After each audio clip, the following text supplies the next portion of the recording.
ready to go na. Unit from Pandi ang naging project mga kabisyo. Yung dagdag molye. Yan, video ko lang sir, sandali bago iwi. Sir, saan kayo sa Pandi? Mapulang Lupa. Ayan, malapit lang pala dito sa Tarima natin mga kabisyo. Yung harapan niya, bali na dagdag dito. Lalakasan natin ng ilaw.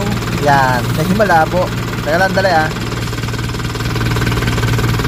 ayun yan, mga 4 na piraso mga kabisyo yung harap niya. Gawa nung dumating yung unit medyo mababa yung tindig. Mababa yung kasa. Ang gusto ni sir nung may-ari, mas marami tayong ma-load. Ayan dinagdagan na natin ng mga 3 naman siguro din sa likod. Tsaka yung patos niya, nilakihan na natin. Grabe namang setup yan. Kaya yung stud, nagpalit na rin mga kabisyo. Merong na-lost red na isa. Yan yung mga nagawa dito sa mini dump ng Pandi mga kabisyo. Yung brake master niya, pinalitan na rin natin. Gawa nung may naglilik na fluid. Napansin ni sir, nung dumating dito sa Tarima natin, merong tagas ng fluid. Okay na. At wiper arm garnish, syempre. Meron na rin yan. Kakukuha lang nila nung unit mga kabisyo. Yan. Sir, okay na po. Yan. Thank you po.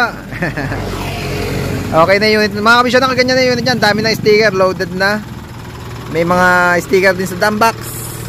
Sticker sa tailgate. Syempre, yung sticker natin, certified kabisyo. Nahimas Tarima natin. Paalis na. Ito yung video nga pala nung bagong pasok sa Tarima. Nakita nyo naman ngayon yung diferensya dito sa Tapaludo. Ito yung video nung bagong pasok. Yan, mapansin nyo naman halos nakadikit na yung labi niya dun sa gulong sa likod. Pero ngayon mga kabisyo, taas na niya Pati yung harapan, tambucho nga pala.